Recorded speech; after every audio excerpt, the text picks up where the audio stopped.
When did humanity finally realize that the invisible world around us, creatures too small to see, could be the true enemy behind disease, death, epidemics? That moment didn't dawn in a single year, but it unfolded across decades with stubborn skeptics, clever experiments, and uncomfortable truths. The story of the discovery of germ theory is not just science history. It's one of civilization's greatest turning points. The moment humans learned to fight disease, not by appeasing gods or balancing humours, but by confronting tiny invaders with knowledge, cleanliness, and courage. Stick with me. This is the tale of how we began to see the unseen enemy and began to win. Long before microscopes and sterile wards, thinkers across centuries speculated that some diseases might come from invisible living agents. As early as the 1st century BCE, Roman writers warned that swamps and marshes might harbour invisible particles capable of causing sickness.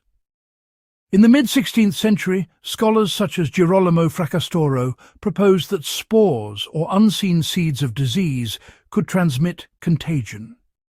Later still, in the 18th and early 19th centuries, researchers observed fungal or microbial infections in animals. For example, Agostino Bassi demonstrated that a microscopic fungus caused disease in silkworms, implying that similar mechanisms might affect humans. These early speculations set the stage, but lacked proof. The dominant belief remained that disease emerged spontaneously or from miasma, bad air, imbalances, curses. In practice, people treated illnesses based on philosophy or belief, not on a consistent, testable theory. The real revolution began in the mid-19th century with the work of Louis Pasteur. Studying fermentation in beer and wine, Pasteur demonstrated that spoilage was not a chemical accident, but caused by living microorganisms. He showed that sterilized broth in sealed flasks remained free of microbes, while the same broth exposed to air became contaminated. From those observations, Pasteur drew a bold conclusion. If microbes do cause fermentation and decay, perhaps they also cause disease. He extended his experiments from food spoilage to living organisms, demonstrating that certain diseases in silkworms were contagious and caused by microbes. By the late 1860s, Pasteur publicly proposed that disease could arise from these invisible germs. That idea was, radical. It challenged centuries of medical tradition.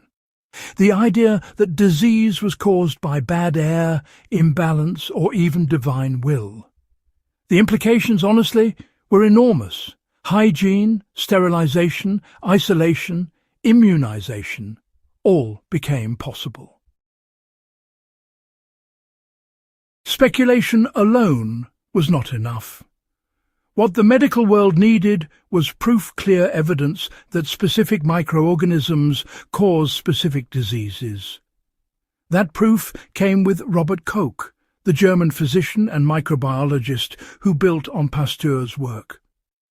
Koch developed techniques to isolate bacteria, grow them in pure culture, stain them, examine them under microscope, tools that formed the backbone of modern bacteriology. In 1876, Koch identified the bacterium responsible for anthrax. In the early 1880s, he discovered the organisms behind tuberculosis and cholera, diseases that had plagued humanity for centuries.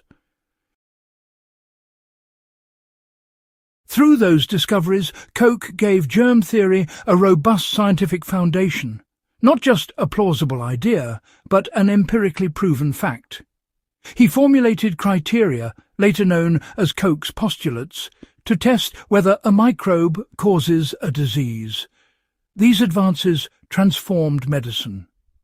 Once germs were accepted, it became possible to develop vaccines, sterilize surgical equipment, isolate contagious patients, promote hygiene, and treat infections rationally instead of guessing based on symptoms or, superstition.